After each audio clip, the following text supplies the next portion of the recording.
in the midst of all these troubles, how can we live a trouble-free life? सब प्रकार के संकटों के बीच में कैसे हम एक संकट के बिना जीवन बिता सकते हैं? Is it possible to live a trouble-free life? संकट के बिना जीवन बिताना हमारे लिए संभव है? Money cannot solve all the problems of man. मनुष्य की सारी समस्याओं को पैसा सुलझा नहीं सकता। And health and wealth and money and material, these things cannot really solve all problems in our life. आरोग्य, धन संपत्ति, पैसा, सारी वस्तुएं हमारे जीवन की सारी समस्याओं को हल नहीं कर सकती। So then, how can we live a trouble-free life? ऐसा है तो कैसे हम एक संकट के बिना जीवन बिता सकते हैं? One day, we read in the Bible, a woman called Martha, she was so much troubled and worried about many things. Bible में हम एक स्त्री मार्था के बारे में पढ़ते हैं जो कई बातों के बारे में चिंता करती और घबराती थी। She went to Jesus with all her troubles and problems. अपनी सारी संकट और समस्याओं के साथ वो यीशु के पास पहुंची। Then Jesus told her what was the solution to all her problems. तब यीशु ने बताया कि उसकी सारी समस्याओं का हल क्या है। And we will turn to Luke chapter 11, 41 and 42. And Jesus answered and said unto her, Martha, Martha, thou art careful and troubled about many things, but one thing is needful, and Mary had chosen that good part which shall not be taken away from her. लूका का सुसमाचार 10वां अध्याय उसका 41 और 42 वचन में हम पढ़ते हैं, प्रभु ने उसे उत्तर दिया, मार्था हे मार्था, तू बहुत बातों के लिए चिंता करती और घबराती है, परंतु एक बात अवश्य है और उस उत्तम भाग को मरियम ने चुन लिया है जो उससे छीना न जाएगा। Maybe Jesus may be calling your name and saying, and thou art careful and troubled about many things this morning. शायद यीशु आज सुबह के समय आपके नाम को पुकार कर कहता होगा कि आप कई बातों के बारे में चिंता करते और घबराते हैं। After mentioning that, Jesus says the solution to that. उसके बारे में कहने के पश्चात उसका हल भी यीशु बता कर देता है। But one thing is needful. लेकिन एक बात अवश्य है। What is that needful thing? वो आवश्यक बात क्या है? Mary had chosen the good part. Maryam ने उस उत्तम भाग को चुन लिया है। What was that Mary had chosen? वो क्या था जो मरियम ने चुन लिया था? We read Mary sat at Jesus' feet and heard his word. हम पढ़ते हैं मरियम प्रभु के पांवों के पास बैठकर उसका वचन सुनती थी। So, sitting at the feet of Jesus is different from hearing the word of God from Jesus. यीशु के पांवों के पास बैठना यीशु के वचन सुनने से एक अलग बात है। Mary had chosen the good part. What is the good part? Sitting at the feet of Jesus and hearing his word. Maryam ने उस उत्तम भाग को चुन लिया था, अर्थात प्रभु के पांवों के पास बैठकर उसके वचन को सुनने का अनुभव। Sitting at the feet of Jesus is different from sitting in the presence of God. यीशु के पांवों के पास बैठना उसके सम्मुख में बैठने से एक अलग अनुभव है। Many of us may be praying in the presence of God. हम में से कई लोग प्रभु के सम्मुख में प्रार्थना करते होंगे। I think many of us, we do not sit at the feet of Jesus. मैं सोचता हूँ हम में से कई लोग यीशु के चरणों के पास नहीं बैठते हैं। What is the meaning of sitting at the feet of Jesus? यीशु के पांवों के पास बैठने का क्या अनुभव है? In our spirit, we take the lowest, humblest place in life, giving the highest place for Jesus, yielding and submitting to the will and plan of God. अपनी आत्मा में सबसे निचला, सबसे दीनता के एक स्तर को धारण करते हुए सबसे ऊंचा और महान अनुभव अपने प्रभु को देने का एक अनुभव है और उसके लिए अपने आप को अर्पण कर देने का अनुभव। So sitting at the feet of Jesus means taking the lowest place, humblest place in the presence of God. यीशु के चरणों में बैठने का अनुभव कहने से परमेश्वर के सम्मुख में सबसे निचला और सबसे दीन अनुभव को अपने जीवन में प्राप्त करना Giving the highest place for Jesus. और यीशु को सबसे ऊंचा स्थान देना, Yielding and submitting to the will of God. परमेश्वर की इच्छा के लिए अपने आप को समर्पण करके सौंप देने का अनुभव। So many dear children of God spend time in the presence of God. Many of them say, I prayed but Jesus did not speak to me. कितने ही परमेश्वर के बच्चे परमेश्वर के सम्मुख में समय तो बिताते हैं, वे क्या कहते हैं, मैं तो प्रार्थना करता रहा लेकिन यीशु ने मुझसे बात ही नहीं किया। Jesus did not speak to you, beloved ones. We have not sat at the feet of Jesus. We may sat in the presence of Jesus, but not at the feet of Jesus. प्रिय लोगों, यदि यीशु ने हमसे बात नहीं किया है तो इसका अर्थ है कि हम परमेश्वर के सम्मुख में तो बैठे होंगे, लेकिन हम उसके पांव के पास नहीं बैठे हैं। So, sitting in the presence of God, you may pray, but He may not speak. परमेश्वर के सम्मुख में बैठकर आप प्रार्थना तो करते होंगे, लेकिन वो आपसे बात नहीं करता।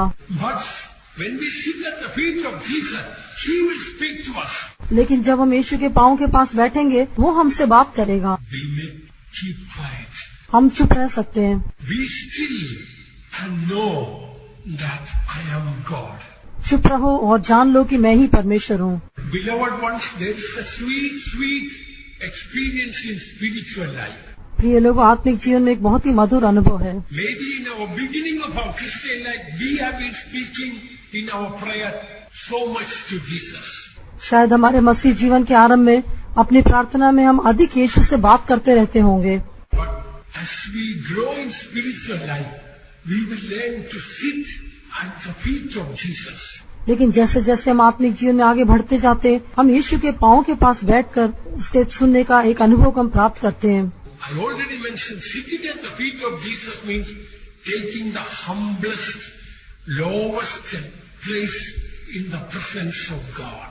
मैंने आपको पहले ही बताया कि यीशु के चरणों के पास बैठने का अनुभव कहने से परमेश्वर के सम्मुख में सबसे निचला और सबसे दीन अनुभव को प्राप्त करना। In that state, beloved ones, Jesus will speak more to us, and we may speak very less, or we may not speak. We just sit at His feet.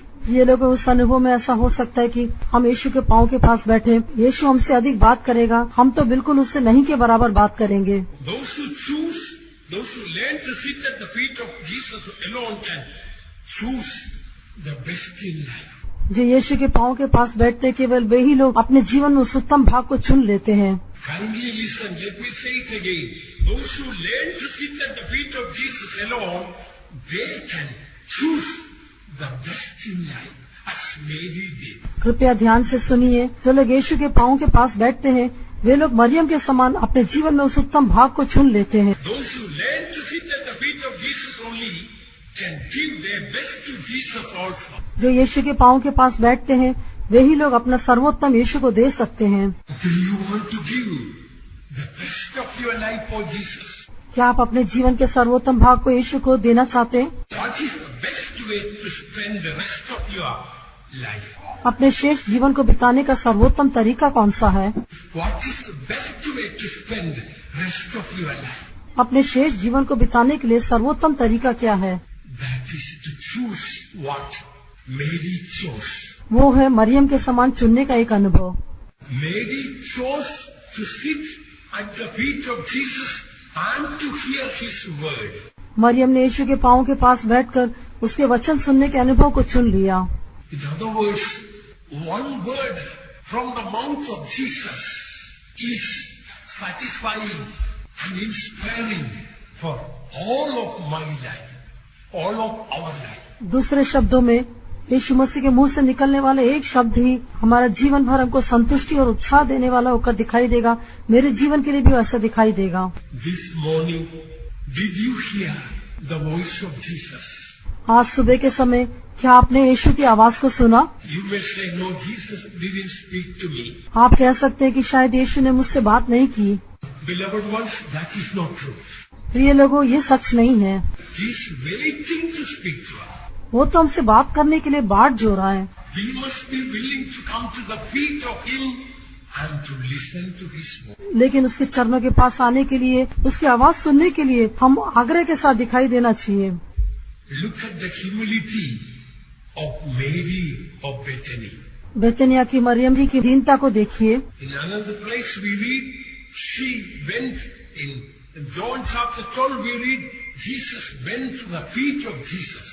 यूहन्ना का सुसमाचार 12वें अध्याय में हम देखते हैं वो यीशु के पांव के पास गई। One thing we find outstanding about Mary of Bethany, 3 places we read about Mary of Bethany, all the 3 places we read, Mary was at the feet of Jesus. बेतनिया की मरियम के बारे में हम 3 स्थानों में देखते, उन तीनों स्थानों में हम यही देखते हैं कि मरियम जो है यीशु के पांव के पास बैठी हुई दिखाई दी। Oh, I heard there were saints in the past, I don't know now, who lived on their knees more than on their feet. मैंने पुराने समय के संतों के बारे में सुना है। अभी ऐसे लोग हैं क्या मैं नहीं जानता, लेकिन ऐसे संत लोग जिन्होंने अपने पांव के ऊपर रहने से बढ़कर अपने घुटनों के ऊपर अधिक जीवन बिताया। Here in John's Gospel chapter 12 verse 3 we read again Mary at the feet of Jesus doing something very humble service. यूहन्ना का सुसमाचार 12 अध्याय उसके 30वें वचन में हम देखते मरियम यीशु के पांव के पास बैठी हुई थी और वो ऐसा एक कर्म कर रही थी जो बहुत ही एक दीनता पूर्वक कार्य था। She took the highest part of her body, her hair, and used for the service of the lowest part of the body of Jesus, the feet of Jesus. अपने शरीर के सबसे ऊंचे भाग बालों को लेकर उसने यीशु मसीह के शरीर के सबसे निचले भाग की सेवा करने के लिए इस्तेमाल किया। As we know, the hair of a woman is called the glory of her. जैसा हम जानते हैं कि स्त्री के बाल उसकी महिमा कहलाते हैं। So she took the highest part of her body, her glory, for the lowest part of the body of Jesus for his service. उसने अपने शरीर के सबसे श्रेष्ठ भाग को अपनी महिमा को लेकर यीशु मसीह के सबसे निचले भाग की सेवा करने के लिए सौंप दिया। So many want to serve God, but they don't know how to serve God. कितने ही लोग प्रभु की सेवा करना चाहते हैं लेकिन वे नहीं जानते कि कैसे उसकी सेवा करना है। For serving Jesus, humility is needed. यीशु की सेवा करने के लिए दीनता आवश्यक है, Because Jesus is very humble. क्योंकि यीशु तो बहुत ही दीन है। For humble Jesus, only humble people can serve him. दीन यीशु की सेवा केवल दीन लोग ही कर सकते हैं। We read in the 3rd verse, John 12:3, then took Mary a pound of ointment of spikenard, very costly, and anointed the feet of Jesus, and wiped his feet with her hair, and the house was filled with the odor of the ointment. तब मरियम ने जटामांसी का आध सेर बहुमूल इत्र लेकर यीशु के पांव पर डाला और अपने बालों से उसके पांव पोंछे और इत्र की सुगंध से उसका घर सुगंधित हो गया। She brought an alabaster box full of precious ointment. वो बहुमूल इत्र को संगमरमर के पात्र में लेकर आई, Brought the alabaster box and poured it at the feet of Jesus. और उसने संगमरमर के पात्र को तोड़कर यीशु के चरणों में उस इत्र को उंडेल दिया। This is the true service for Jesus any one of us can do. यीशु मसीह के लिए हम करने वाली सबसे सच्ची सेवा यही है। She brought an alabaster box of very precious ointment. वो बहुमूल्य इत्र को एक संगमरमर के पात्र में लेकर आई। She did not open the cork and open the bottle and poured it. No, she broke the bottle and poured at the feet of Jesus. उसने कुप्पी के ढक्कन को खोलकर उस इत्र को उसके पांव पर नहीं उंडेला, लेकिन उस कुप्पी को तोड़कर उसने पूरा इत्र उसके पांव पर उंडेल दिया। Our body can be compared to an alabaster box. हमारे शरीर की जो तुलना है हम इस संगमरमर के पात्र से कर सकते हैं। Our life can be compared to an alabaster box. हमारे जीवन की तुलना इस इत्र की कुप्पी से कर सकते हैं। We must bring our life to the feet of Jesus. हमें अपने जीवन को यीशु के चरणों में लाना होगा। And that should be full of divine love, ointment, precious ointment, full of perfume. और वो पूरी तरह से इत्र से, बहुमूल्य इत्र से, अर्थात अपने ईश्वरीय स्वभाव से, ईश्वरीय प्रेम से भरपूर होना चाहिए। Our heart should be filled with divine love. हमारा हृदय ईश्वरीय प्रेम से भरपूर होना चाहिए। It is the precious ointment. ये बहुमूल्य इत्र है। Our love should not be for the world. हमारा प्रेम संसार के लिए न हो। Our love should not be for sin of the world. हमारा प्रेम संसार के पाप के लिए नहीं होना चाहिए। Our divine love should not be for any man or woman. हमारा ईश्वरीय प्रेम कोई पुरुष या स्त्री के लिए नहीं होना चाहिए। Our love should be full of perfume. हमारा प्रेम इत्र से भरपूर होना चाहिए। That is God's love, Calvary's love. वही परमेश्वर का प्रेम, कलवरी का प्रेम है। She didn't want to give this ointment for any man. वो किसी भी मनुष्य के सामने उंडेलने के लिए इस तेल को देना नहीं चाहती थी। She did not want to sell that ointment for money. वो पैसे के लिए इस इत्र को बेचना भी नहीं चाहती थी। She wanted to give wholly for Jesus. वो उसे पूरी तरह से यीशु को ही देना चाहती थी। This morning Jesus is speaking to you and to me. आज सुबह के समय यीशु मसीह मुझसे और आपसे बातें कर रहा है। Dear child of God, will you be a Mary today? प्रिय परमेश्वर के बच्चे, क्या आज आप एक मरियम होकर दिखाई देंगे? Bring the alabaster box this morning to the feet of Jesus. यीशु मसीह के चरणों में उस संगमरमर के पात्र को लेकर आए। Let our heart be full of Calvary's love. हमारा हृदय कलवरी के प्रेम से भरपूर हो जाए। Let our thoughts all be full of Calvary's love. हमारे विचार भी पूरी तरह से कलवरी के प्रेम से भरपूर हो जाएं। Our body, our feeling all filled with that Calvary's love, that ointment. हमारा शरीर, हमारी सारी भावनाएं उस कलवरी का प्रेम अर्थात उस इत्र से भरपूर हो जाए। She brought it and poured at the feet of Jesus. वो उसे लेकर आई, उसने उसे यीशु के चरणों में उंडेल दिया। We must bring all that we have, our love, our devotion, our desire, everything that is in us, we must bring to Jesus and offer as a perfume of praise and sacrifice. हमें अपने सब कुछ को अर्थात हमारा प्रेम, हमारी भक्ति, हमारे आग्रह को और जो कुछ हम में है उसे यीशु के पास लाकर स्तुति के इत्र व बलिदान के रूप में अर्पण करना है। After she poured at the feet of Jesus, what did she do? जब उसने यीशु के पांव के ऊपर उंडेल दिया, फिर उसने क्या किया? She with her long hair wiped the feet of Jesus. अपने लंबे बालों के द्वारा उसने यीशु के पांव को पोंछा। Then the fragrance came to her head. तब वो सुगंध उसके सिर तक प्रवेश किया। From the feet of Jesus, now fragrance came to the head of Mary. यीशु के पांव से वो सुगंध मरियम के सिर तक प्रवेश किया। What does we learn from that? इससे हम क्या सीखते हैं? When we learn to sit at the feet of the Lord and pour our life to Him, जब हम यीशु के चरणों में बैठकर अपने जीवन को उसके सम्मुख में उंडेल देते हैं, our head, our thoughts will become fragrant. हमारा सिर, हमारे विचार सुखदायक सुगंध होकर बदल जाएंगे। This morning, dear child of God, how are your thoughts? आज सुबह के समय प्रिय परमेश्वर के बच्चे, आपके विचार कैसे हैं? Are they fragrant, full of perfume for Jesus? क्या यीशु के लिए इत्र से भरपूर होकर सुखदायक सुगंध होकर दिखाई देते हैं? When this fragrance was diffused all over the place, जब सारा स्थान सुगंध से भर गया, then in the 9th verse we read, told 9, much people of Jews therefore knew that Jesus was there. फिर उसके 9वें वचन में हम देखते, यहूदियों में से कई लोगों ने जान लिया कि यीशु वहाँ पर है। Once on this text, our beloved late Pastor Philip Chandapala preached. एक बार इसी संदर्भ में हमारे भूतपूर्व चीफ पास्टर फिलिप चांडरपुले ने प्रचार किया था। He asked this question to the congregation. उन्होंने इस मंडली को देखकर ये प्रश्न पूछा, Much people of the Jews therefore knew that he was there. Wherefore? यहूदियों में से साधारण लोग जान गए कि वो वहाँ है। वो कब था? Much people of the Jews therefore knew that he was there. इसलिए यहूदियों में से साधारण लोग ये जान गए कि वो वहाँ है। So wherefore they knew that Jesus was there? इसका अर्थ है कि यीशु वहाँ पर है करके उन्हें कैसे मालूम हुआ? When it is written therefore, then we must look above or somewhere wherefore. जब यहाँ पर लिखा है कि इसलिए, तो हमें उसके ऊपर के वचनों में देखना चाहिए कि कब ऐसा हुआ।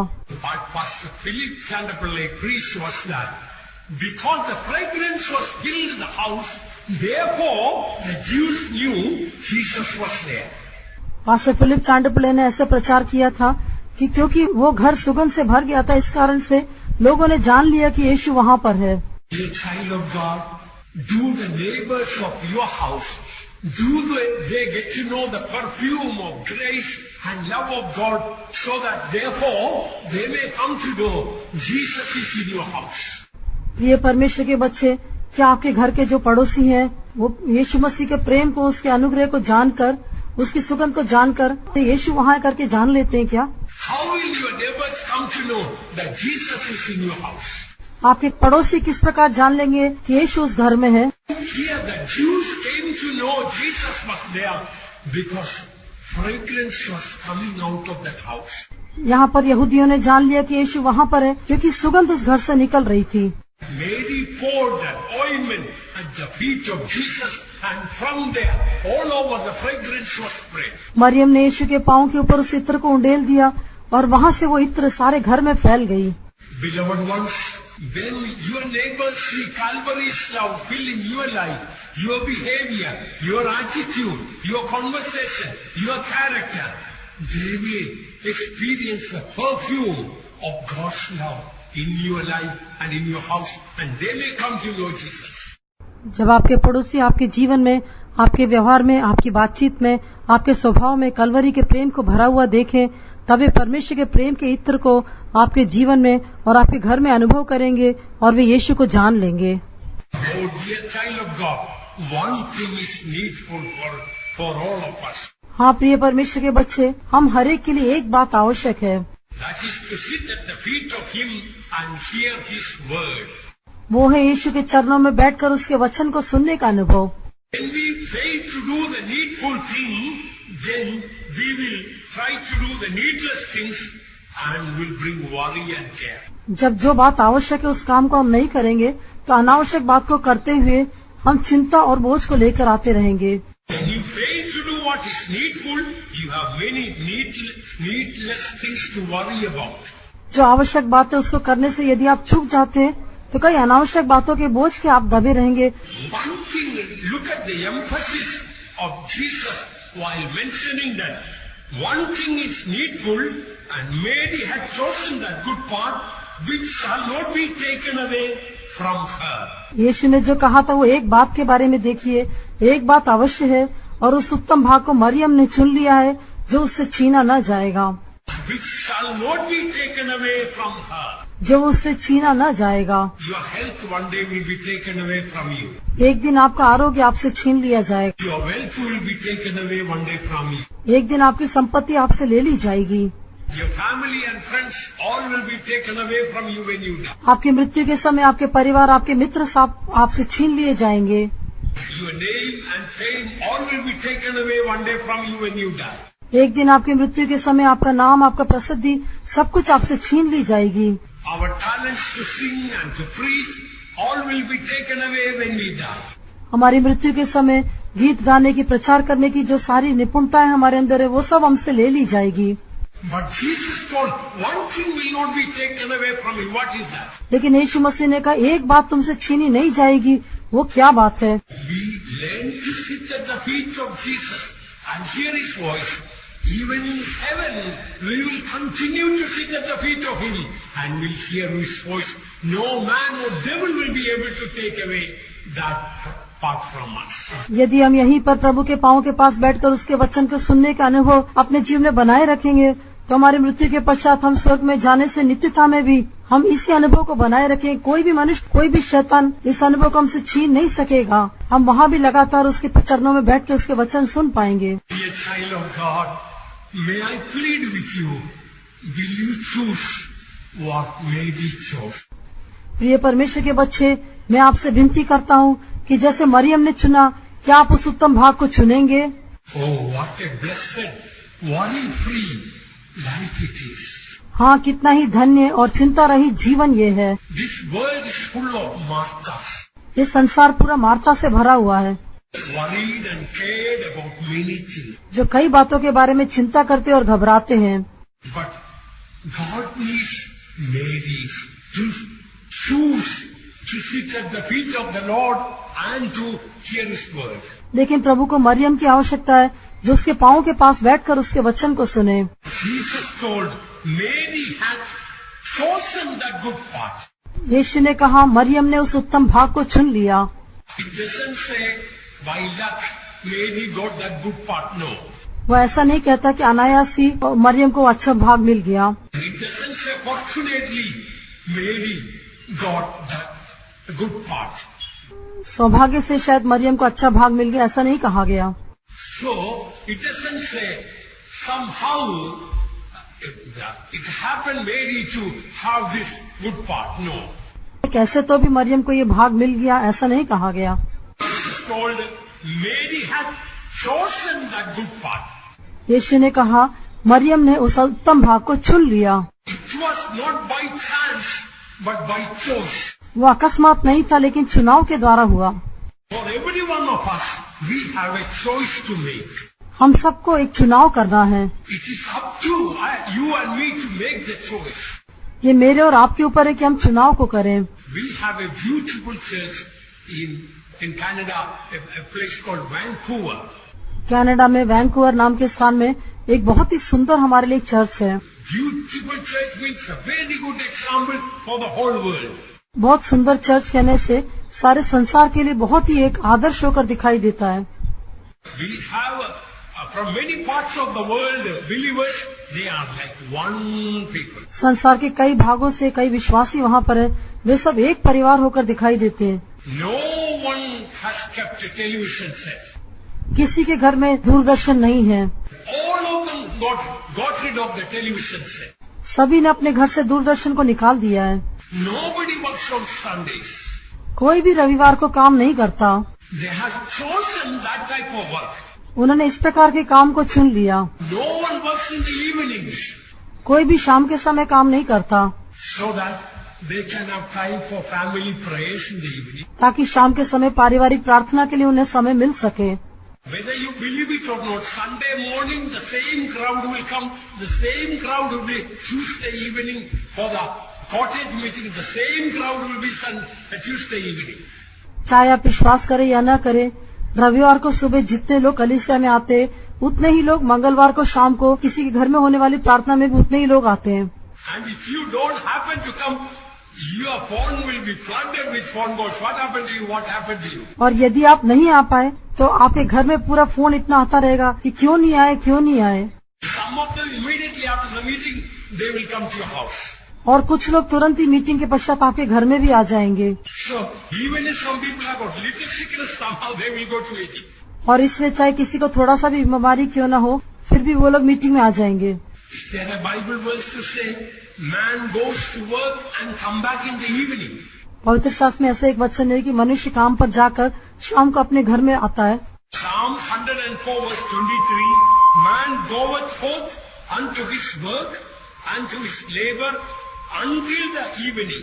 भजन संहिता 104 उसका 23 वचन में हम पढ़ते हैं, तब मनुष्य अपने काम के लिए और संध्या तक परिश्रम करने के लिए निकलता है।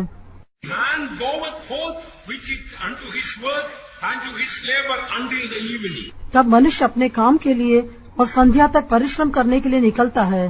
So he goeth forth unto his work and to his labor until the evening. वो शाम तक परिश्रम करने के लिए निकलता है। So it is true there may be exceptional cases in your life. ये सच है, आपके जीवन में कुछ ऐसे विकल्प भी होंगे।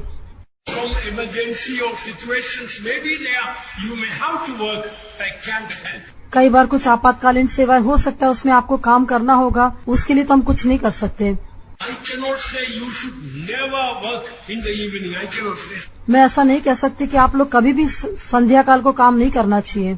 There is a principle in the Word of God. If our heart will cry out to God, accordingly, God is able to grant the desire of your heart to come home in the evening, to have family prayers, to spend time with your children, and to go for the meetings. परमेश्वर के वचन में एक सिद्धांत है कि यदि हमारा हृदय परमेश्वर की दुहाई देगा, तो उसके अनुसार परमेश्वर आपके आग्रह को पूरा करेगा कि आप शाम के समय घर आकर पारिवारिक प्रार्थना करें और बच्चों के साथ समय बिताएं और आराधनाओं में भी जा सकें। Many people don't want God to have the first place, but money and material and preference is how much salary I will get, rather than whether it will help the spiritual life or not. कई लोग परमेश्वर को मुख्य स्थान देना नहीं चाहते, लेकिन पैसा और धन संपत्ति को आत्मिक जीवन की बातों से बढ़कर उन बातों को अधिक महत्व देते हुए दिखाई देते हैं। मुझे कितना वेतन मिलेगा इसकी चिंता करते हैं। Remember, dear children of God, everything from your life will be taken away except what you do on this earth, sitting at the feet of the Lord and hearing His word. That will not be taken away from you even in eternity. याद रखिए प्रिय परमेश्वर के बच्चे, आपके जीवन से सब कुछ छीन लिया जाएगा, लेकिन प्रभु के पांव के पास बैठकर उसका वचन सुनने का जो अनुभव है वो नित्यता में भी आपसे छीना नहीं जाएगा। Mark chapter 5 verse 15. He always, night and day, he was in the mountains and in the tombs, crying and cutting himself with stones. मरकुस रसूल समाचार 5वें अध्याय में हम पढ़ते हैं कि वो लगातार रात दिन कब्रों और पहाड़ों से चिल्लाता और अपने को पत्थरों से घायल करता था। He was a very, very busy man. ये व्यक्ति बहुत ही व्यस्त रहता था। Always he was cutting and crying, climbing the mountain and coming down and then going down to the tomb and then coming out, very busy. वो हमेशा बहुत ही व्यस्त रहता था, पहाड़ों पर चढ़ना फिर उतरना, कब्रों के पास जाना, अपने आप को पत्थरों से घायल करना, ऐसे कामों में व्यस्त रहता था। And finally one day Jesus met him. अंत में एक दिन यीशु ने उससे मुलाकात की। And then what happened? उसके पश्चात क्या हुआ? I want all of you now to take Mark chapter 5 verse 15. All please take the Bible.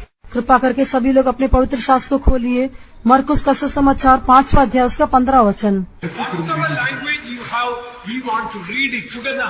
There is something interesting for you. It is edifying for your soul and my soul in that. आपकी पवित्र शास्त्र किसी भी भाषा की क्यों न हो, हम सब मिलकर एक साथ पढ़ेंगे। इसमें मेरे और आपके प्राणों की उन्नति के लिए कुछ यहाँ पर दिखाई देता है। Mark chapter 5 verse 15, we are going to read loudly together. मरकुस का सुसमाचार 5वां अध्याय उसका 15 वचन हम सब मिलकर एक साथ पढ़ेंगे। Whatever language you have, let us read together. आपकी पवित्र शास्त्र किसी भी भाषा की क्यों न हो, हम सब मिलकर पढ़ेंगे। 1, 2, 3. और जो कुछ हुआ था लोग उसे देखने आए और यीशु के पास आकर जेउस को जिसमें दुष्टात्माएं थी अर्थात जिसमें सेना समाई थी, कपड़े पहने और सच्चे बैठे देखकर डर गए। And they were afraid. What we find here, something beautiful happened to this man. यहाँ पर हम क्या देखते हैं? उस व्यक्ति के साथ कुछ सुंदर बात हुई। This madman couldn't do one thing. What was that? ये पागल व्यक्ति एक काम नहीं कर पा रहा था। वो क्या था? He could climb up to the mountain. वो पहाड़ तक चढ़ पाता था। He could climb down to the mountain. वो पहाड़ से नीचे उतर पाता था। And he was able to go down to the tomb. और वो कब्र तक नीचे जा पाता था। He was able to cut himself. वो अपने आप को घायल कर पाता था। He was able to cry. वो रो पाता था। He could run. वो दौड़ सकता था। What was the one thing he couldn't do earlier? लेकिन एक बात क्या थी जो पहले नहीं कर पा रहा था? He couldn't sit. वो बैठ नहीं पाता था। Some of our people are like the madman of Gadara. हमारे कुछ लोग इस गदरेनियों के उस पागल व्यक्ति के समान हैं। After Jesus met him, he was found sitting at the feet of Jesus. जब यीशु ने उससे मुलाकात की, उसके पश्चात वो यीशु के पांव के पास बैठा दिखाई दिया। He was found sitting at the feet of Jesus. वो यीशु के पांव के पास बैठा हुआ था। They were afraid. लोग ये देखकर डर गए। And they found he was in the right mind. तब उन्होंने देखा वो सचेत मन के साथ बैठा हुआ है। Now the man of Gadara, he's no more a madman, but he's in the right mind. How did people come to know? अभी गिरासेनी के देश का ये व्यक्ति वो पागल नहीं है, वो सचेत मन के साथ है करके कैसे उन्होंने जान लिया? How did the people come to know he was in the right mind? उस देश के लोगों ने कैसे जान लिया कि एक सही मन के साथ दिखाई देता है? He was sitting at the feet of Jesus. क्योंकि वो यीशु के पांव के पास बैठा था। Before that, he didn't have time for that. उसके पहले उसके पास इसके लिए समय नहीं था। Now there are modern Pentecostals, so many madmen of Gadara. No time to sit at the feet of Jesus. They have so much time to do this and that. Very, very busy. अभी कई आधुनिक Pentecostal लोग हैं जो गिरासेनी के देश के इस व्यक्ति के समान है, जिनके पास बैठने के लिए समय नहीं है, हमेशा कुछ न कुछ करते रहना, हमेशा वे व्यस्त होकर दिखाई देते हैं, लेकिन यीशु के पांव के पास बैठने के लिए समय नहीं। Early morning get up. बड़ी भोर को वे उठ जाते हैं। As soon as get up, brush the teeth, go to work. जैसे ही उठते अपने दांत सफाई करके तुरंत काम पर चले जाते हैं। And then for the overtime. उसके पश्चात ओवर टाइम के लिए काम करते हैं, And the part time. फिर पार्ट टाइम करते हैं, And the double time or whatever time. फिर और ऐसे कुछ न कुछ करते हैं। And come back home, no time for anything, just to sleep. Eat and sleep. उसके बाद रात को घर लौटते, फिर काम कुछ भी करने के लिए समय नहीं, केवल सो जाते हैं। You are a madman of Gadara. ऐसा है तो आप गिरासेनी के देश के वो पागल व्यक्ति के समान हैं। You are climbing up and down and running and full of pain. You cut yourself. आप ऊपर नीचे चढ़ते और उतरते रहते हैं, पूरी तरह से अपने आप को घायल कर लेते हैं। This madman had no time to sit at the feet of Jesus. इस पागल व्यक्ति को यीशु के पास बैठने के लिए बिल्कुल भी समय नहीं था। When people saw that this madman was sitting, they were afraid. जब लोगों ने देखा ये पागल व्यक्ति बैठा हुआ था तो वे लोग उसे देखकर डर गए And they saw he was in the right mind. और उन्होंने देखा कि वो एक सही मन के साथ बैठा हुआ था। In other words, lesson we learned, beloved ones, till we learn to sit at the feet of the Lord, we don't have the right mind, the mind of Christ. हाँ प्रिय लोगों, जब तक हम यीशु के पांव के पास नहीं बैठेंगे, हमारे अंदर मसीह का मन, वो सचेत मन नहीं होगा। All that you have in mind will be worry, care, anxiety, and all the other burdens of life. हमारे जीवन में हमेशा चिंता, बोझ और सब प्रकार की घबराहट दिखाई देगी। You are wasting your life in that way. आप इस प्रकार से अपने जीवन को बर्बाद कर लेते हैं। Don't be a madman of Gadara. गिरासेनी के देश के पागल व्यक्ति के समान न हो। Come unto me, all ye that labor and heavy laden, I will give you rest. ये सब परिश्रम करने वाले और बोझ से दबे हुए लोगों, मेरे पास आओ, मैं तुम्हें विश्राम दूंगा। How many people, God's people, spend their lifetime like the madman running around, cutting himself, his soul, with all the burdens and sorrows. कितने ही परमेश्वर के लोग उस पागल व्यक्ति के समान यहाँ वहाँ भागते रहते हैं और अपने आप को घायल करते रहते हैं। All that you have got is worry and care. आपके जीवन में केवल चिंता और बोझ पाया जाता है। Look at Mary. लेकिन मरियम को देखिए, Martha was complaining against her. Martha तो इसके विरोध में शिकायत कर रही थी। Martha was finding fault with Mary. Martha तो मरियम की गलती देख रही थी, Mary was sitting at the feet of Jesus. क्योंकि मरियम तो यीशु के पांव के पास बैठी थी। Mary kept quiet. मरियम तो चुप रही। Mary did not answer back to Martha. Maryam ने तो मार्था को उत्तर नहीं दिया। Mary did not defend herself. Maryam ने अपना बचाव नहीं किया। Mary did not justify herself. Maryam ने अपने आप को धर्मी नहीं ठहराया। But Jesus took up her cause. लेकिन यीशु मसीह ने उसका पक्ष लिया। Jesus vindicated Mary. यीशु मसीह मरियम के निमित्त बात करता है। Jesus defended Mary. यीशु ने मरियम का बचाव किया। Jesus justified Mary. यीशु ने मरियम को धर्मी ठहराया। Jesus exalted and honored Mary. यीशु ने मरियम का आदर किया, उसका सम्मान किया। Like Mary, if we learn to sit at the feet of the Lord, Maryam के समान यदि हम उसके पांव के पास बैठने के लिए सीख लेंगे, God will fight our battles. तो प्रभु हमारे युद्धों को लड़ेगा। No weapon that is formed against thee shall prosper. तेरे विरोध में उठने वाला कोई भी हथियार सफल नहीं होगा। Every tongue that riseth against thee, thou shalt condemn. और जितने लोग मुद्दई होकर तुझ पर नालिश करें, उन सबों से तू जीत जाएगा। This is the heritage of the servants of the Lord, and their righteousness is of me. और ये उसके दासों का भाग होगा और उनकी धार्मिकता मेरे द्वारा होगी, वे मेरे ही कारण धर्मी ठहरेंगे। If Mary had not been sitting at the feet of Jesus and hearing his word, यदि मरियम यीशु के चरणों के पास बैठकर उसके वचन को नहीं सुनती तो Mary could have been defending and getting angry with Martha, and there could have been a heated exchange. तो मरियम अपना बचाव करते हुए मार्था के साथ वाद विवाद करती रहती और वहाँ बहुत अधिक क्रोध के साथ बातचीत चलती। Dear children of God, how many times we try to defend and justify ourselves because we have not chosen the good path to sit at the feet of the Lord and hear His word. प्रिय परमेश्वर के बच्चे, प्रभु के चरणों के पास बैठकर उसके वचन को सुनने के उस उत्तम भाग को हम नहीं चुनते। इस कारण से कितनी बार हम अपने लिए बचाव करते हैं, अपने आप को धर्मी ठहराते हैं। There is a difference from receiving His word and God sending His word. उसके वचन को पाने में और परमेश्वर अपने वचन को भेजना, इन दोनों में एक अंतर है। Here, Mary sat at the feet of the Lord and received His word. यहाँ मरियम प्रभु के पांव के पास बैठकर उसके वचन को सुनती थी या प्राप्त करती थी। And we read also in Psalm 68:11, the Lord gave the word. भजन संहिता 68 के 11 में हम पढ़ते, परमेश्वर अपना वचन देता है।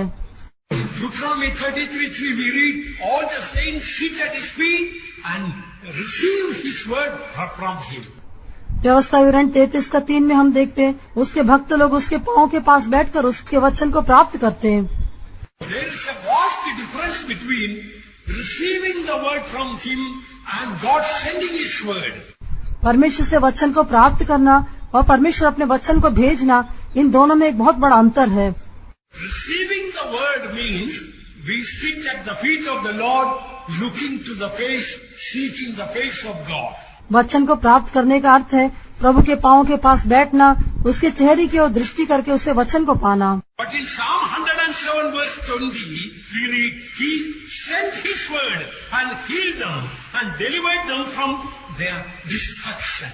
लेकिन भजन संहिता 107 उसका 20वां वचन में हम पढ़ते हैं, वो अपने वचन को भेजकर उनको चंगा करता और जिस गड्ढे में पड़े उससे निकालता है। Oh, he is sending His word. That means you are far away from God. You are about to be destroyed. God is sending the word and delivering you from your destruction.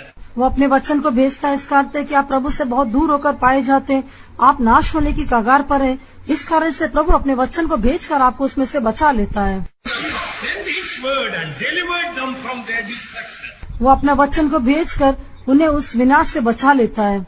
If today you are far away from God, यदि आज आप प्रभु से बहुत दूर हैं तो come close to Him. उसके निकट आ जाएं। Two ways you can receive the word. दो प्रकार से आप उसके वचन को पा सकते हैं। You can receive the word as you sit at His feet. उसके चरणों के पास बैठकर आप उसके वचन को पा सकते हैं। You live far away from God, then He may send His word to deliver you from destruction and to heal your soul, spirit and body. और यदि आप प्रभु के वचन से बहुत दूर होकर दिखाई देते हैं तो अपने वचन को भेजकर वो आपको विनाश से बचाता है और आपके आत्मा और प्राण और शरीर को चंगा करता है। That is not the best in life. लेकिन वो जीवन का श्रेष्ठ हिस्सा नहीं है।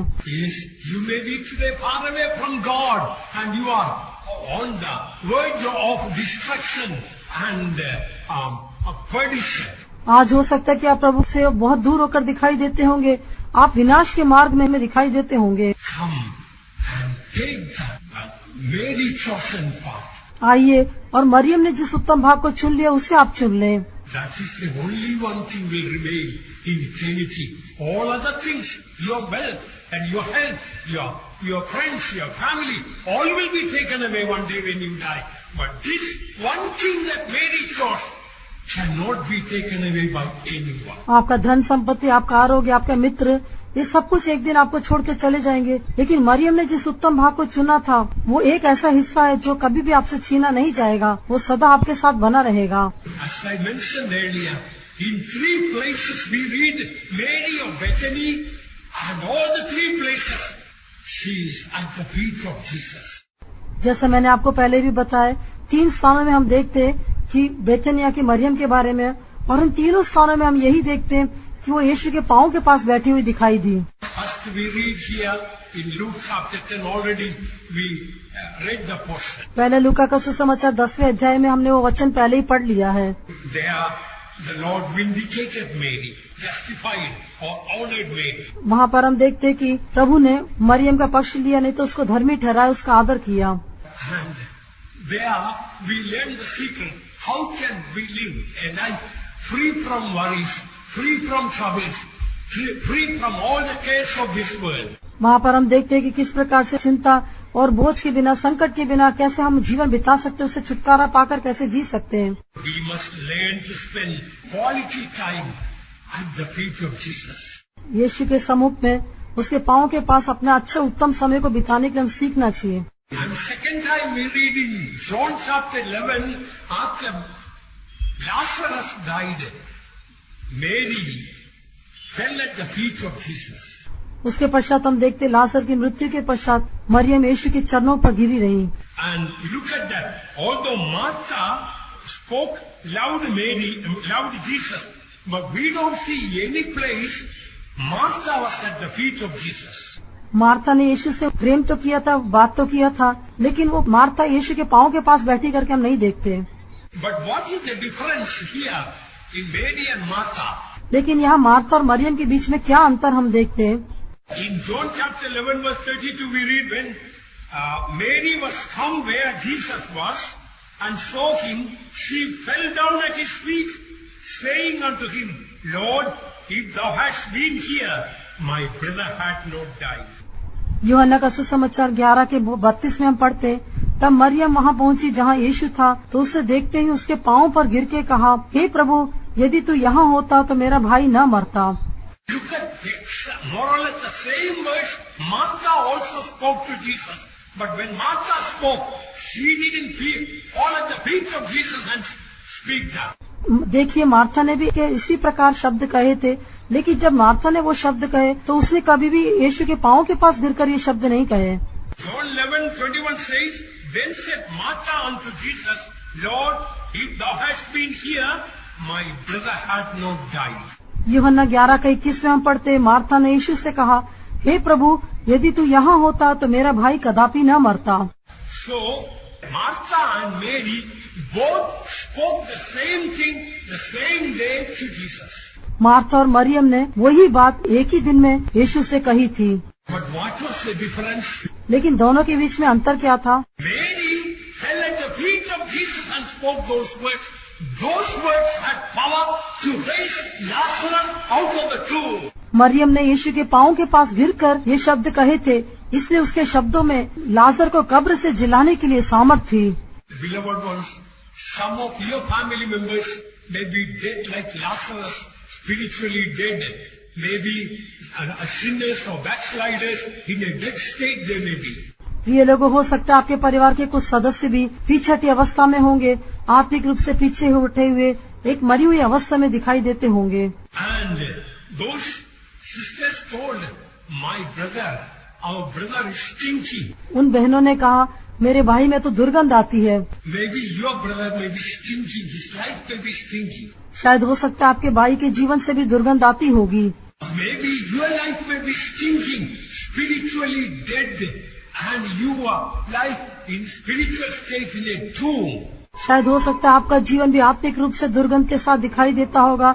आत्मिक रूप से हो सकता है आप भी इस कब्र की अवस्था में पाए जाते होंगे। But as Mary fell at the feet of Jesus, things changed. लेकिन जब मरियम यीशु के पांव के पास गिरी तो सब बातें बदल गई। And the Lord was able to raise Lazarus out of the tomb to be a living testimony. और जीवित गवाह होने के लिए यीशु मसीह ने लाजर को कब्र से जिला दिया। Dear child of God, today the Lord is challenging us. Are you going to choose the best part in your life? प्रिय परमेश्वर के बच्चे, आज हमको प्रभु चुनौती देता है, क्या आप अपने जीवन के उस उत्तम भाग को चुन लेंगे? Do you know what is the best way in the rest of your life? क्या आप जानते हैं अपने शेष जीवन के लिए सबसे उत्तम बात क्या है? A life that is not spent at the feet of Jesus is a wasted life. जो जीवन यीशु के चरणों के पास बिताए नहीं जाता, वो जीवन व्यर्थ जीवन है। A life that is not spent in the service of Jesus is a wasted life. यीशु की सेवा में जो जीवन बिताए नहीं जाता, वो एक व्यर्थ जीवन है। You are spending, rather you are wasting your precious life. आप अपने बहुमूल्य जीवन को व्यर्थ बिता रहे हैं। Your life is very precious to God. आपका जीवन परमेश्वर के लिए बहुत ही बहुमूल्य है। It may be only a short time may be left. शायद हो सकता है थोड़ा ही समय बाकी हो। Why don't you choose what Mary chose? It cannot be taken away from her. जैसा मरियम ने चुना, जो उसे छीना नहीं जाएगा, उस उत्तम भाग को क्यों नहीं आप चुन लेते? Oh, Jesus is waiting to speak to us. हाँ, यीशु मसीह हमसे बात करने के लिए बाट जो रहा है। Every day He wants to speak to us. प्रतिदिन वो हमसे बात करना चाहता है। He wants to speak to us more than we want to speak to Him. हम उससे जितना बात करना चाहते हैं, उससे अधिक वो हमसे बात करना चाहता है। I believe in heaven He will be speaking to us more than we speak to Him. मैं विश्वास करता हूँ कि स्वर्ग में हम जितना उससे बात करते हैं, उससे अधिक वो हमसे बात करेगा। Because in heaven we will not have any questions to ask. All our questions will be automatically answered when we see the face of Jesus. क्योंकि स्वर्ग में जाकर हमें यीशु के लिए प्रश्न पूछने को कुछ नहीं रहेगा, क्योंकि जब हम उसके चेहरे को देखेंगे हमारे प्रश्न का उत्तर अपने आप हमें मिल जाएगा। We believe in heaven the Lord will be speaking more to us and we will be speaking less. मैं विश्वास करता हूँ कि स्वर्ग में प्रभु हमसे अधिक बात करेगा और हम उससे कम बात करेंगे। Beloved ones, do you want heaven on earth? प्रिय लोगों, क्या आपको इस पृथ्वी पर ही स्वर्ग का अनुभव चाहिए? He wants to speak to us more than we want to speak. हम उससे जितना बात करना चाहते हैं उससे अधिक वो हमसे बात करना चाहता है। He wants to speak so many things to us. वो हमसे कई बातें कहना चाहता है, But we don't want to sit at his feet and to listen to his word. लेकिन हम उसके चरणों के पास बैठकर उसके वचन को सुनना नहीं चाहते। Many of us don't have time to sit at the feet of the Lord. हम में से कई लोगों को प्रभु के चरणों के पास बैठने के लिए समय नहीं है। Beloved ones, don't be like the man of Gadara. He had no time to sleep, but he had time for all other things. प्रिय लोगों, उस गिरासेनियों के देश के इस व्यक्ति के समान न बने। उसके पास बाकी सब बातों के लिए समय था, लेकिन प्रभु के चरणों के पास बैठने के लिए समय नहीं था। When Mary poured the ointment at the feet of Jesus, जब मरियम ने यीशु के चरणों पर उस बहुमूल्य इत्र को उंडेल दिया, why did she broke the box and poured the ointment at the feet of Jesus? उसने क्यों उस इत्र की बोतल को तोड़कर यीशु के चरणों में उंडेल दिया? There were mainly two reasons. मुख्य रूप से उसके दो कारण थे। Mary had opened the cork of the bottle and poured. Maybe in the neck of the bottle some fragrant ointment may remain there.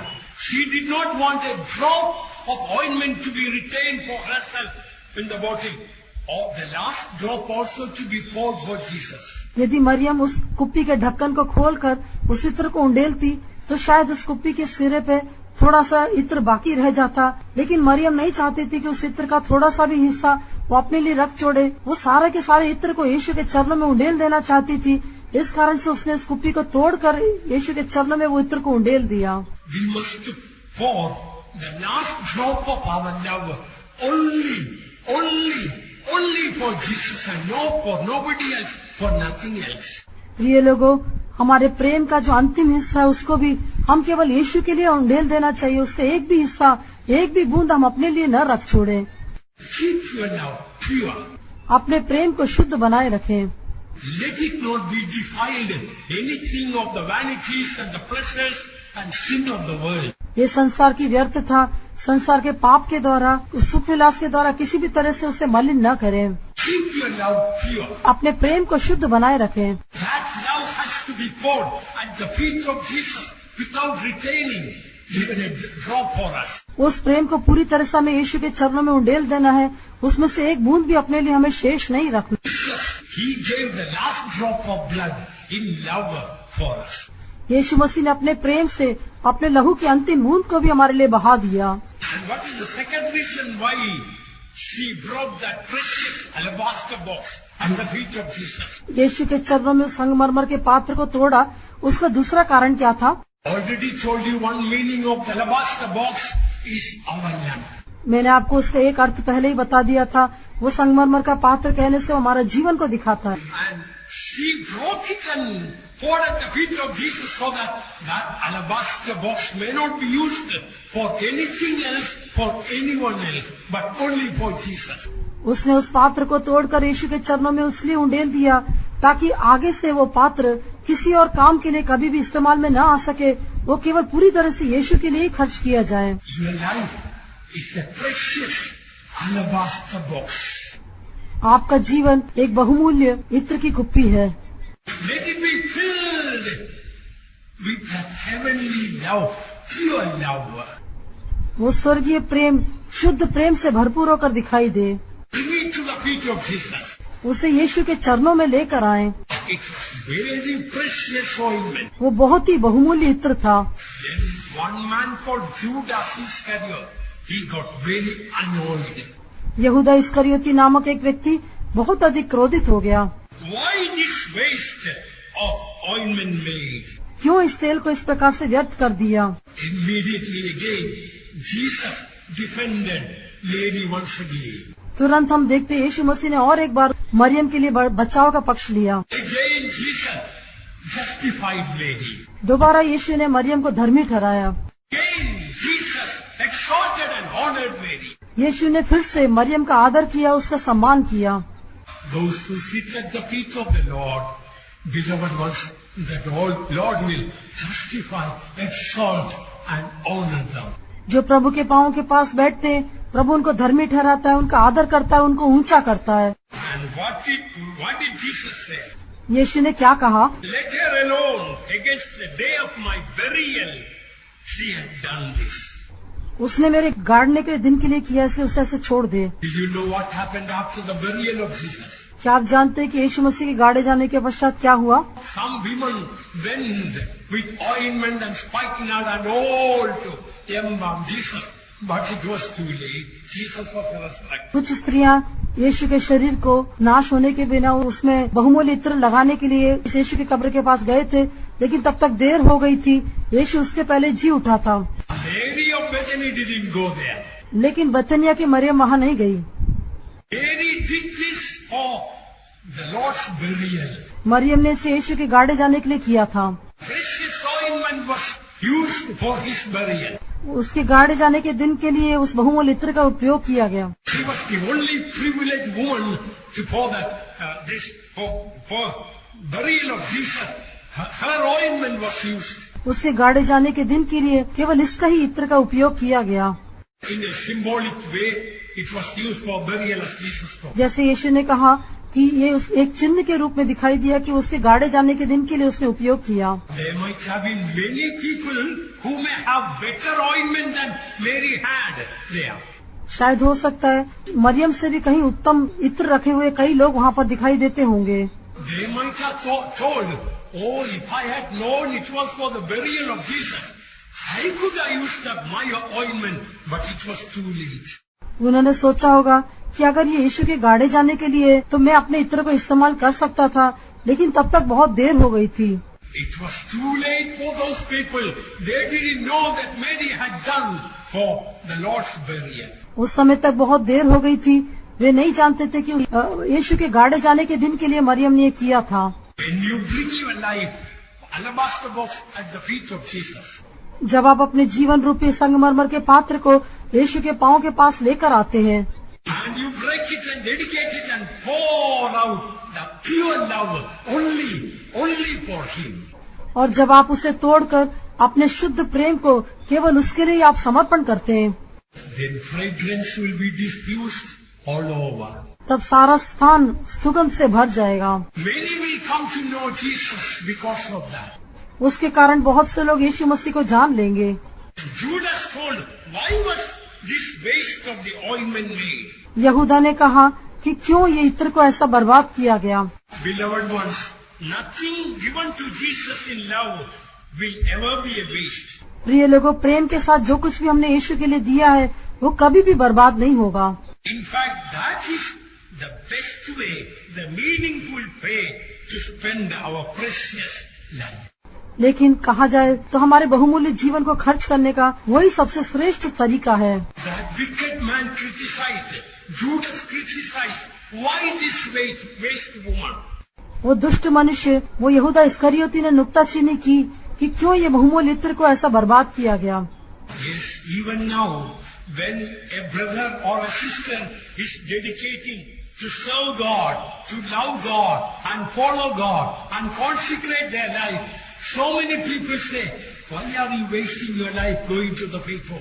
हाँ प्रिय लोगों, आज भी हम देखते हैं जब कोई अपने बहुमूल्य जीवन को प्रभु के लिए अर्पण करके प्रभु की सेवा के लिए अपने जीवन को अर्पण करता है, प्रतिष्ठा करता है, तो लोग उसे देखकर कहते, तू क्यों अपने जीवन को ऐसे बिगाड़ रहे हो, क्यों प्रभु की सेवा के लिए जाते हो, Why are you wasting your life? क्यों तुम अपने जीवन को बर्बाद कर रहे हो। They say, why you consecrating your life?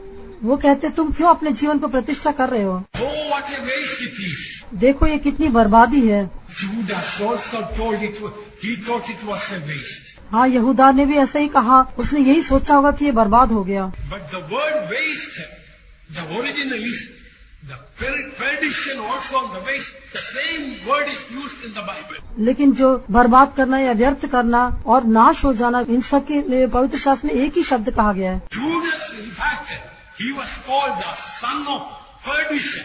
वास्तव में कहा जाए तो यहूदा को विनाश का पुत्र कहा जाता था। And that word son of perdition, same word is used, son of waste. विनाश का पुत्र के लिए बर्बादी का पुत्र वही शब्द का इस्तेमाल किया गया है। Beloved ones, in fact, it was not Mary of Bethany wasted the life, but it was the son of waste, Judas, wasted his life. प्रिय लोगों, बेतनिया की मरियम ने उससे अपने जीवन को बर्बाद नहीं किया था, लेकिन यहूदा इस्करियोती ने अपने जीवन को बर्बाद कर दिया था। He wasted his golden opportunity to love and serve Jesus.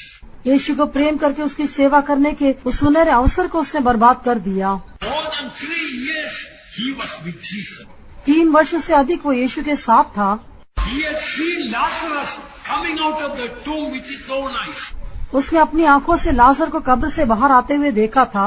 He had heard the sermon on the mountain and so many other beautiful messages from Jesus. उसने यीशु मसीह से पहाड़ी उपदेश और कई सुनहरे उपदेशों को सुना था। He wasted his life. लेकिन उसने अपने जीवन को बर्बाद कर दिया। He wasted his opportunity. उसने अपने अवसर को बर्बाद कर दिया। He wasted his calling. अपनी बुलाहट को उसने बर्बाद कर दिया। He wasted the revelation God gave. प्रभु ने उसको दिया प्रकाशन, उसने बर्बाद कर दिया। Now also in hell he is wasting his life. अभी भी नरक में वो अपने जीवन को बर्बाद कर रहा है। Don't be a son of perdition. Don't be a Judas Iscariot. आप विनाश का पुत्र होकर यहूदा इस्करियोती होकर दिखाई न दे। Today, will you choose what Mary chose? आज क्या आप मरियम के समान चुनेंगे? No one will take away from her what Mary chose. Maryam ने जो चुना था वो कोई भी उससे नहीं छीनेगा। Today you may have the best job in the world. आज हो सकता है इस संसार में आपको सबसे सर्वोत्तम नौकरी होगी। One day that job will be taken out of you. एक दिन वो नौकरी आपसे छीन ली जाएगी। You are good children, good husband, good wife, good father, good mother. One day they will be taken away from you. आपके अच्छे बच्चे, अच्छा पति, अच्छा पत्नी, अच्छे माता पिता एक दिन सब आपसे छीन लिए जाएंगे। You have good wealth and good health. One day it will be taken away from you. आपके पास अच्छा आरोग्य, अच्छी संपत्ति है, लेकिन एक दिन वो आपसे छीन ली जाएगी। You have good education and lot of degrees. One day will be taken away from you. आपकी अच्छी पढ़ाई, आपकी डिग्री सब एक दिन आपसे छीन ली जाएगी। You may be talented to sing and preach and play piano or heal people. So many gifts you will have. One day will be taken away from you. शायद गीत गाना, प्रचार करना, पियानो बजाना या लोगों को चंगा करना, ऐसी कई तरह की योग्यता आपके अंदर हो सकती है, लेकिन एक दिन ये सब कुछ आपसे छीन लिया जाएगा। Mary had chosen the good path and that will not be taken away from her. लेकिन मरियम ने जिस अच्छे भाग को चुन लिया वो उससे छीना नहीं जाएगा। Will you choose the best today? क्या आज आप उस सर्वोत्तम को चुनेंगे? If we come and sit at the feet of the Lord and hear His voice, यदि हम उसके पांव के पास बैठकर उसके शब्द को सुनेंगे, one day when the trumpet will come and you hear His voice and you will be at the feet of Jesus. तो एक दिन जब नरसिंगा फूका जाएगा, आप उसकी आवाज को सुनेंगे और उसके पांव के पास आप बैठ सकेंगे। Those who choose the best path to sit at the feet of the Lord will be finally at the feet of the Lord, hearing the voice of the trumpet. केवल जो लोग उसके पांव के पास बैठने के उस उत्तम भाग को चुन लेते हैं, वे ही नित्यता में उस नरसिंगे के शब्द को सुनकर उसके पांव के पास बैठ पाएंगे। May the Lord make us all Marys. प्रभु आप ही हम सबको मरियम के समान बनाए। God bless you. प्रभु आपको आशीष दे।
Oh, hallelujah, hallelujah. Shall we admit before God, Lord, I am that madman of Gadara. आइए हम प्रभु के सामने मान ले, हाँ प्रभु, मैं गिरासेनी के देश का वो पागल व्यक्ति हूँ। I have been running around, but I don't have time to sit at the feet of the Lord. मैं यहाँ वहाँ भागता रहता था, मेरे पास यीशु के चरणों के पास बैठने के लिए बिल्कुल समय नहीं था। Lord, change me and make me a Mary. हे प्रभु, मुझे बदल के मुझे मरियम बना दे। Of my life, help me to pour at the feet of my Jesus. अपने जीवन को यीशु के चरणों में उंडेलने के लिए तू मेरी सहायता कर। Let us all rededicate our life. हम अपने जीवन को फिर से प्रभु के हाथों में सौंप दे। The alabaster box and break at the feet of Jesus. वो संगमरमर के पात्र को लाकर यीशु के चरणों में तोड़ दे। Oh, let the fragrance come out now. वो सुगंध बाहर आ जाए। Hallelujah. Hallelujah. Hallelujah. Hallelujah. Hallelujah. Hallelujah.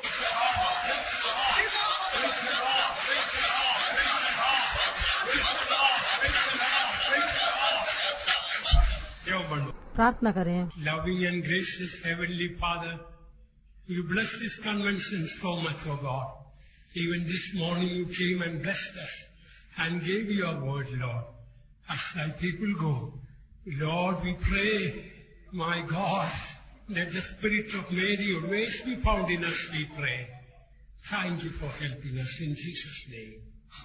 Now may the grace of our Lord Jesus Christ, love of God and the sweet fellowship of the Holy Spirit rest and abide with us all, now and until the Lord returns in glory.